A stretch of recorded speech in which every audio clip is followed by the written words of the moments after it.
Magandang araw! Sunday ka na pa nga namin upalari, kaya naman ang bawat isa sa amin ay abalang-abala sa pag-aasikaso ng kanilang mga sarili. At dahil nga niyo pala may mga inagawa sila, ay di aringanit naghagilap muna ako ng pangulam namin. Nakita ko man din ho aring puso ng saging at ariman din ho ay kasabay pa ng pagkuha no ako'y nanungkit ng kamansi. Alaga ko lamang man din ho ari bago asaw-saw sa bagoong ay talaga namang katalong-katalo na. At nung mainit na nga niyo pala ang tubig, ay di aringanit inihulog ko na yung puso ng saging. Habang hinahintay ko nga niyo palang lumambot, ay dari nga nihot nagawa muna ako ng sausawan. Bagoong na pinagaan ko nga lamang mo pala ng 2 pirasong bubot na kalamansi bago naman sinabugan ko ng ilang pirasong sili. Pinirat-pirat ko nga lamang mo pala din yung mga sili para naman kako ramdam na ramdam yung halang. Nung kuluan na nga niyo pala ang tubig at kako'y malambot na din naman yung puso ng saging, ay di inahon ko na din kaagad. Dahil nga niyo pala may tira pa kaming kanin kagabi, ay dari nga nihot sinangag na laang ni mama. Nang maluto ko nga niyo pala, ay di arit ako'y dali-dali naghahayin para makakain na kami. Paggarni man din kaming may mga lakaran, ay talaga namang inaabot ng ilang oras bago maayos ang sarili. Kung kailan man din nung may lakad, ay dun si Kal ang paghahanap ng nawawalang suklay. Bakit baga naman nga ni ho kung kailang paalis ay dun mawawala ang suklay? Ano na yun? Yung aligaga na nga ni sa paghahanap ay hindi man lang makita-kita, paano baga naman ay bunganga ang inapanghanap? Maya-maya naman inatanawan ko na nandini na pala yung sundo ko sa baba, kaya naman ako'y dali-dali na nag-ayos ng aking sarili. Tuwing araw man din ng linggo ay hindi man napalya na ako'y kaunin din sa amin sa bahay. Sabi ko nga niyo pala sa kanya na tuwing araw ng linggo ay madalo kami ng panambahan. Hindi naman nga niyo isang buong araw yun, kundi ilang oras lamang. Bilang pasasalamat na nga rin pala sa mga pagpapala sa buhay namin. Kahit man din ka kung mahirap ang buhay, ay patuloy pa rin magpasalamat at nakakaraos sa araw-araw na andun yung kalakasan ng katawan at walang iniindang karamdaman. Pagkadating nga namin pala dini, naghintay laang ng ilang minuto, saka naman nagsimula na din kaagad. Sinimulan nga niyo pala rin sa mga papuring awit, sinundan ng tanging bilang at saka naman ang mensahe ni Pastor Boy. Naalala ko nga niyo pala sa sinabi ni Pastor na sa Diyos daw natin hanapin ang kaligayahan at yung mga pangarap daw natin ay makakamtan. Pagkatiwala natin sa Diyos yung buhay natin at siya ang bahalang kikilos para makamit natin yung mga pangarap at plano natin sa buhay. Makayari naman ho ang aming panambahan ay diari nga nihot niyaya ako nung aking jowa na kumain daw kami sa labas. Kaso naman ho ang sabi ko ay bumili na laang ng lutuing ulam at alutuin na laang at marami pa ang makakakain. Dini na nga niyo pala kami sa palengke dumiretso at namili nga ni ng aming abilhin. Garining pusit nga niyo pala ang naibigan namin at taringanihot na pabili na kami ng 2 piraso at talaga naman palang maanot din sa bulsa ang presyo ni Rick. Bagulan nga niyo daw pala ang tawag din kaya naman pinatanggal na din namin yung medyo matigas sa may likod ni Rick. Makayari naman ho namin ay didini naman kami sa kabilang tindahan lumipat. Dahil nga niyo pala ay hawin namin na rin ay bumili na din kami ng mga pansamyang panlagay sa loob ng tiyan ni Rick. Pagkatapos naman ho ay diaringanit kami nagbiyahe na rin papunta na kanilang bahay. Ilang minutong biyahe nga lamang ho, taringanit nakarating din kami kaagad. Pagkadating nga pala namin ay diaringanit inasikaso na din kaagad. Tinanggalan ko na nga niyo pala ng bituka, saka naman tinanggalan ko na din ng ngipin. Sabi ko nga niyo pala sa kanya ay magdupong na siya diyan at kako nga ni ako'y magagayat-gayat na niring pampalaman sa tiyan. Para nga niyo pala pagkayari kong magayat aring mga pampalaman na sibuyas bawang, kamatis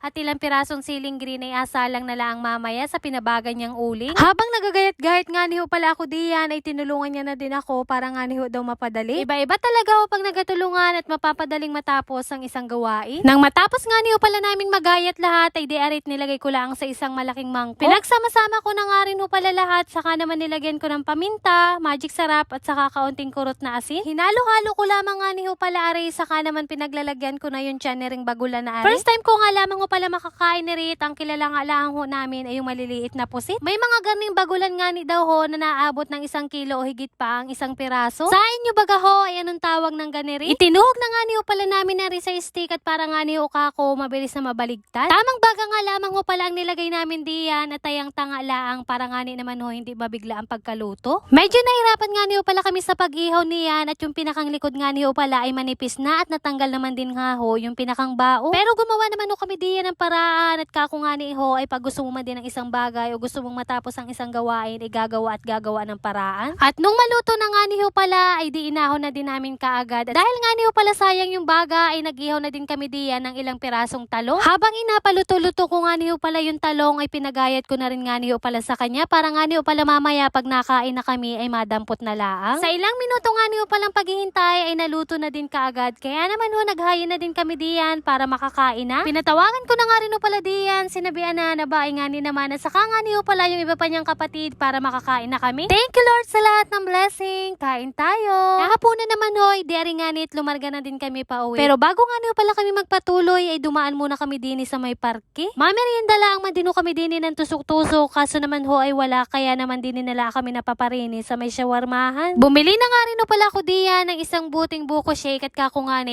ayos na naman ang meriendahan ngayong araw. Ay siya, hanggang din na lamang muna ho at adali-daliin ko na ang paglamon ko at may naghahintay na sa aking bata. Yun lamang for today's video. Maraming salamat sa inyong panonood. God bless.